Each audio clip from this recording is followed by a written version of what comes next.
Hello guys, स्वागत है आपका अपने चैनल एस्पेक में। आज हम राजस्थान राज्य व्यवस्था की सीरीज़ में चैप्टर नंबर 8 करने जा रहे हैं, जो कि जिला प्रशासन से संबंधित है। ठीक है, जिला यानी राज्य में छोटे छोटे जो खंड बनाए गए हो जिलों में बांट दिया गया है, और प्रशासन का अर्थ होता है कि बेहतर रूप से संचालन करना, तो यही जिला प्रशासन है। जिला प्रशासन में आप देखोगे मुख्य कड़ी यानी सबसे पहले होता है मुख्य सचिव, जो सबसे बड़ा ब्यूरोक्रेट का पद है। मतलब जो वास्तविक जो सचिवालय है उसका सबसे बड़ा अधिकारी होता है मुख्य सचिव, और यहीं से सब कुछ कंट्रोल होता है। ठीक है, उसके बाद डीएम यानी डिस्ट्रिक्ट मजिस्ट्रेट, यानी जिनको आप कलेक्टर या जिलाधीश भी बोलते हैं। उसके बाद आरएस अधिकारी लेवल पे एसडीएम हो गए, फिर आरटीएस हो गए, फिर पटवारी हो गए। मतलब ये जो लेवल है ये प्रशासन का लेवल है, तो सबसे बड़ा अधिकारी है मुख्य सचिव। ठीक है, तो मुख्य सचिव के बारे में बात करते हैं। मुख्य सचिव अलग से भी टॉपिक आता है राजस्थान राज्य व्यवस्था का, इसलिए इसको ज़्यादा इंपॉर्टेंस के साथ पढ़ना। तो मुख्य सचिव यह जो पद है ब्रिटिश काल में 1798, ये तारीख याद रखना, 1798 में लॉर्ड वेलेजली ने सर्जित किया था। 1798 लॉर्ड वेलेजली ने मुख्य सचिव का पद सर्जित किया था। तब सबसे प्रथम जो मुख्य सचिव बने थे उस टाइम वो थे जॉर्ज हिलेरो बार्लो। ठीक है, शॉर्ट फॉर्म में बोलेंगे GH Barlow, George Hellaro Barlow. भाई 1798 लॉर्ड वेलेजली, फर्स्ट मुख्य सचिव जॉर्ज हिलेरो बार्लो। ठीक है, उस टाइम राजस्थान कैसी श्रेणी का राज्य था? बी श्रेणी का राज्य था। ठीक है, इसलिए मुख्य सचिव की नियुक्ति किसके द्वारा की जाती थी? केंद्र सरकार द्वारा की जाती थी। ठीक है, केंद्र सरकार मुख्य सचिव की नियुक्ति करता था। कुछ मुख्य सचिव के लिए कथन भी कहे गए हैं, मतलब अच्छे लोगों द्वारा, बड़े बड़े लोग हैं जो उनके द्वारा, जैसे एसआर माहेश्वरी है, उन्होंने कहा था कि मुख्य सचिव राज्य प्रशासन की धुरी है। मैंने अभी भी बताया आपको कि राज्य का जो प्रशासन होता है उसका सबसे बड़ा पदाधिकारी होता है मुख्य सचिव। ठीक है ना, ऑफिशियल में बात करें तो ये कथन याद रख लेना किसने कहा और ये क्या कथन है। ठीक है ना, एसआर माहेश्वरी ने कहा था कि मुख्य सचिव राज्य प्रशासन की धुरी है।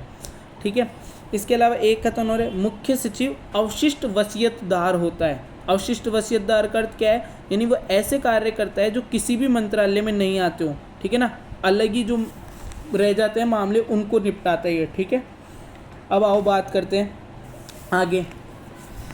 ठीक है, कार्यालय, मुख्य सचिव का कार्यालय कहाँ पर होता है? शासन सचिवालय। मुख्य सचिव कहाँ पर बैठता है? शासन सचिवालय में, जो कि अभी शासन सचिवालय राजस्थान में कहाँ पर है? जयपुर में।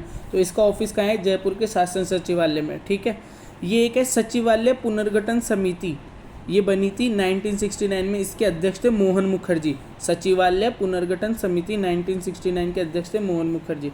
अब आ जाओ इसकी बात कर लेते हैं पदानुक्रम की। ठीक है ना, मतलब आप जानते हो सचिवालय, तो सचिवालय में सबसे बड़ा अधिकारी तो हो गया मुख्य सचिव, जो कि एक बहुत वरिष्ठ आईएएस अधिकारी होता है ना, चीफ सेक्रेटरी जिसे बोलते हैं। इसके नीचे अतिरिक्त मुख्य सचिव होते हैं।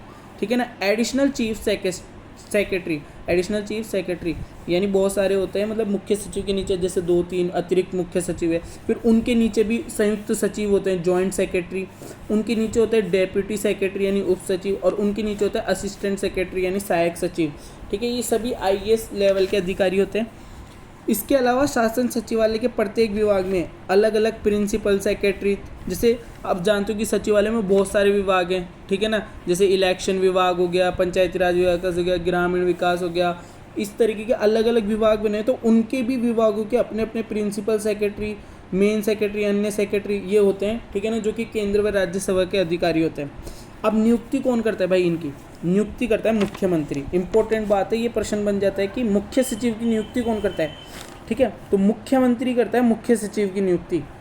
और नियुक्ति किस आधार पर दी जाती है? मैंने बताया कि वरिष्ठ आईएएस होता है, तो भाई प्रशासनिक कार्य में बहुत बड़ा अधिकारी बन जाता है, तब जाके कोई मुख्य सचिव बन पाता है। ठीक है, उपलब्धियों से भरा प्रशासनिक कार्यकाल हो, यानी बहुत अच्छा उसने काम किया अपने कार्यकाल के दौरान, तब वो जाके मुख्य सचिव के पद पे बनता है। और मुख्यमंत्री का थोड़ा विश्वास पात्र भी होना चाहिए। ये कारण होते हैं मुख्यमंत्री द्वारा किसी को मुख्य सचिव बनाए जाने के। ठीक है ना, वैसे इसमें कोई ऑफिशियल वो नहीं लिखे हुए कि नियुक्ति के क्या कारण होते हैं। ये मेन सब कुछ है ना मुख्यमंत्री पे डिपेंड करता है कि वह किसे मुख्य सचिव बनाया जाना चाहिए।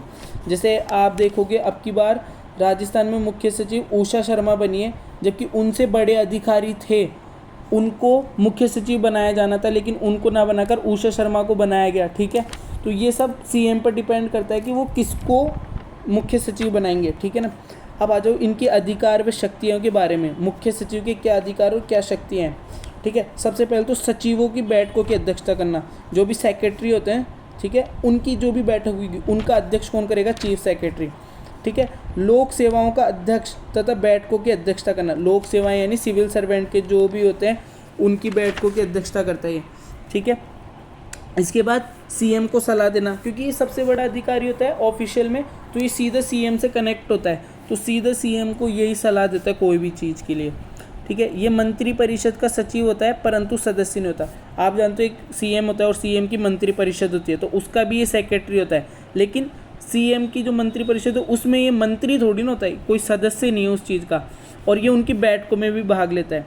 ये मुख्यमंत्री का भी सचिव नहीं है भाई, आप ऐसे बोलो कि मुख्यमंत्री का सेक्रेटरी, नहीं, ये सिर्फ सेक्रेटरी किस चीज़ का है, शासन सचिवालय का, जो मुख्य सचिव ही है, ठीक है, लेकिन ये सलाह देने का कार्य करता है। अब इसका कार्यकाल देखो, जिसकी भी नियुक्ति ज़्यादातर मुख्यमंत्री द्वारा की जाती है ना, तो उसका कार्यकाल निश्चित भी नहीं होता है, क्योंकि मुख्यमंत्री जब तक चाहे उसे चीफ सेक्रेटरी रख सकता है, ठीक है।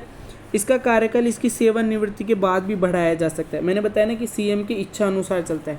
प्रथम बार पद सृजन कब हुआ, राजस्थान की बात कर रहे हैं, वो उसमें था, मतलब अंग्रेजों के काल में जब हुआ था 1798, लॉर्ड वेलेस्ली के टाइम पे, जॉर्ज हिलेरो वार्लो, उसको भूल जाओ। अब राजस्थान की बात करो, यहाँ से ही प्रश्न बनेगा कि 13 अप्रैल 1949 को प्रथम बार पद सर्जित हुआ था, और उस टाइम यहाँ से एक प्रश्न जरूर आता है कि राजस्थान के पहले मुख्य सचिव कौन थे, तो वो थे के राधाकृष्णन, ठीक है, के राधाकृष्णन 13 अप्रैल 1949 को ही बने थे पहले मुख्य सचिव। पहली महिला मुख्य सचिव कौन बनी, तो कुशल सिंह थी, और उसके बाद अब वर्तमान में जो मुख्य सचिव है उषा शर्मा, वो दूसरी मुख्य महिला है जो मुख्य सचिव बनी है, उसके बीच में कोई भी महिला मुख्य सचिव नहीं बनी, ठीक है। तो फर्स्ट महिला मुख्य सचिव थी कुशल सिंह। इसके बाद सबसे लंबा कार्यकाल किसका था, तो सबसे लंबा कार्यकाल है बीएस मेहता का, ठीक है, सबसे लंबा कार्यकाल किसका है, बीएस मेहता का। इंपॉर्टेंट बात याद रखनी है। अब सर्वाधिक सीएम के साथ किसने काम किया, तो वीबीएल माथुर ने काम किया। सर्वाधिक सीएम के साथ किसने किया, वीबीएल माथुर ने। इन्होंने 3 सीएम के साथ काम किया, हरिदेव जोशी, शिवचरण माथुर और भैरव सिंह शेखावत। ये प्रश्न बनते हैं कि भाई सर्वाधिक सीएम के साथ काम करने वाले मुख्य सचिव कौन थे, तो वीबीएल माथुर। सबसे लंबा कार्यकाल किसका था, तो बीएस मेहता का। सबसे कम कार्यकाल किसका है, निहाल चंद गोयल का, ठीक है, जो कि 31/12/17 से लेकर 30/4/18 तक रहा, ठीक है। इसके बाद वर्तमान मुख्य सचिव कौन है, वर्तमान मुख्य सचिव है उषा शर्मा, ठीक है ना। और वर्तमान में मुख्यमंत्री के सलाहकार कौन है, निरंजन आर्य, जो कि पूर्व मुख्य सचिव रहे, यानी उषा शर्मा से पहले मुख्य सचिव कौन थे, निरंजन आर्य, और अभी उनको क्या बना दिया गया, मुख्यमंत्री के सलाहकार, ठीक है। अब इसी बात में ये था मुख्य सचिव के बारे में। अब आगे बात करते हैं प्रशासन की आगे की कड़ियों के बारे में, ठीक है ना। तो प्रशासन एक सीमित क्षेत्र में सेवाओं के सही संचालन हेतु तैनात असैन्य अधिकारी, यानी सैन्य अधिकारी थोड़ी नहीं है, असैन्य अधिकारी हैं, वह कर्मचारियों का समूह ही प्रशासन कहलाता है, ठीक है। जैसे मौर्य काल में देखोगे आप, तो आधुनिक जिला प्रशासन होता था। मौर्य काल का जो प्रशासन है वो आधुनिक जिला प्रशासन है, और उसका प्रशासनिक प्रमुख होता था राजू का, ठीक है, राजू का प्रशासनिक प्रमुख होता था। गुप्त काल में जिला को विषय कहते थे, और जिला का जो अधिकारी कहलाता था वो विषयपति कहलाता था। इसी प्रकार मुगल काल में अमाल गुजार कहलाता था जिला प्रमुख, ठीक है। अब आओ 1722 में अंग्रेज गवर्नर जनरल वारेन हेस्टिंग द्वारा कलेक्टर पद सर्जित किया गया था, ठीक है ना।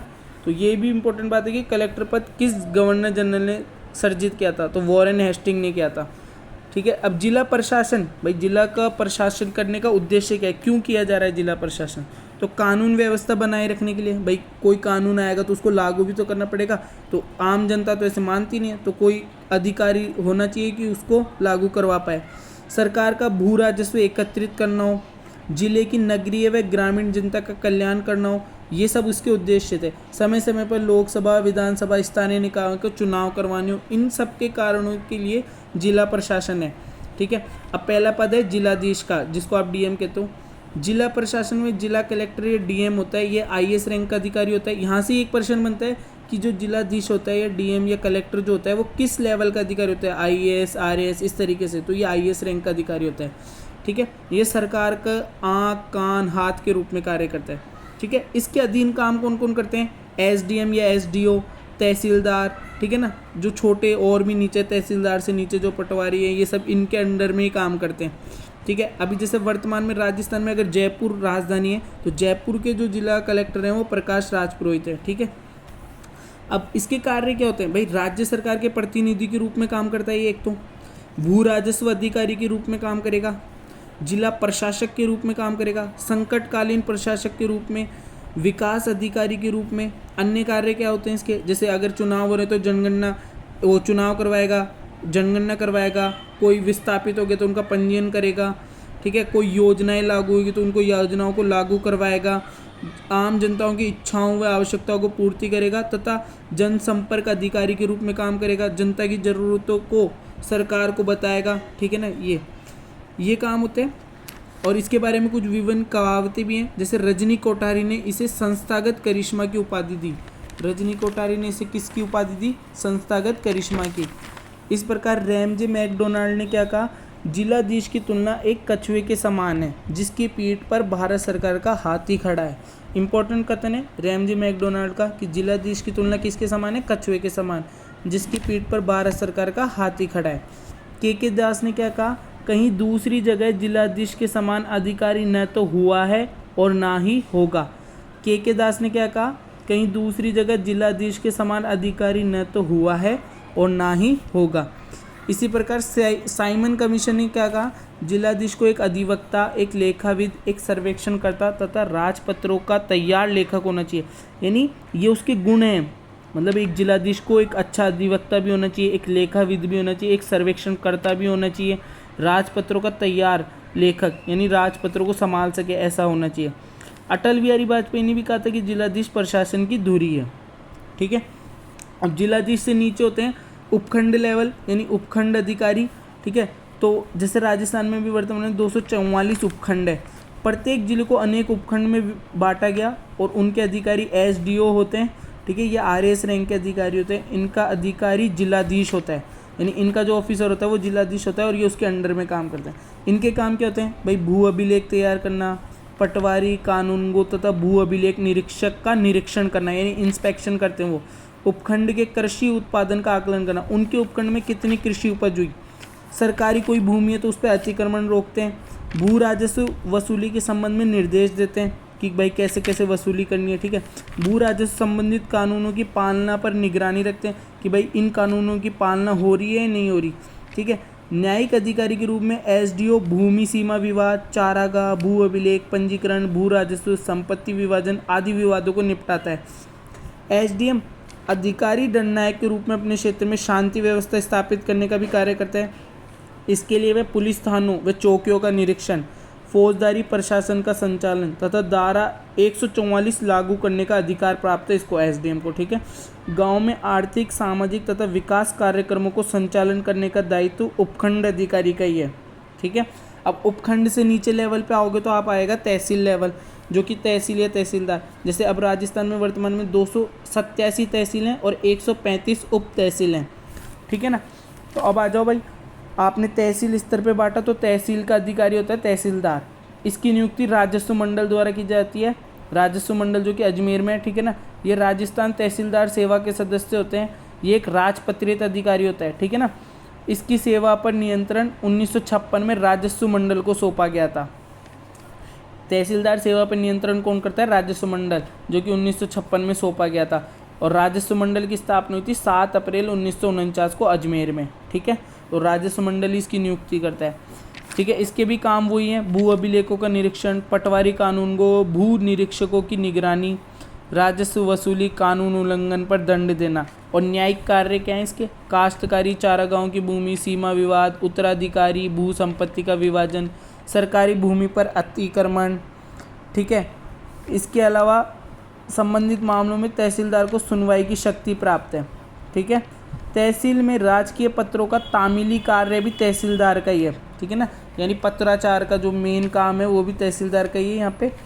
और विविध प्रशासनिक कार्य भी इसके पास है, जैसे जन्म मृत्यु पंजीयन, पीडीएस के तहत सस्ते मूल्य की दुकानों का नियंत्रण, ये होता है ना भाई उचित मूल्य की दुकानें जहाँ पे राशन मिलता है वो वाली, उनका नियंत्रण करता है। प्रोटोकॉल के दायित्व पूरे करता है, विकास कार्यक्रमों व योजनाओं का संचालन करता है। इसके बाद आ जाओ भाई पटवारी की भी बात कर लेते हैं भाई। निम्नतम इकाई यानी ग्राम जो है उसका प्रशासक पटवारी होता है, तहसील का विभाजन विभिन्न पटवार मंडलों में होता है। भाई तहसील को भी पटवार मंडल में बांट दिया, ठीक है, और उस पटवार मंडल का अधिकारी होता है पटवारी। जैसे वर्तमान में राजस्थान में 10,832 पटवार मंडल है। कार्य व भूमिका क्या होती है पटवारी की? भाई भू अभिलेख रखना, अभिलेख करते हैं भूमि का रिकॉर्ड रखना, ठीक है। उसके बाद भू राजस्व संघ यानी भूमि से टैक्स लेना जो भी होता है।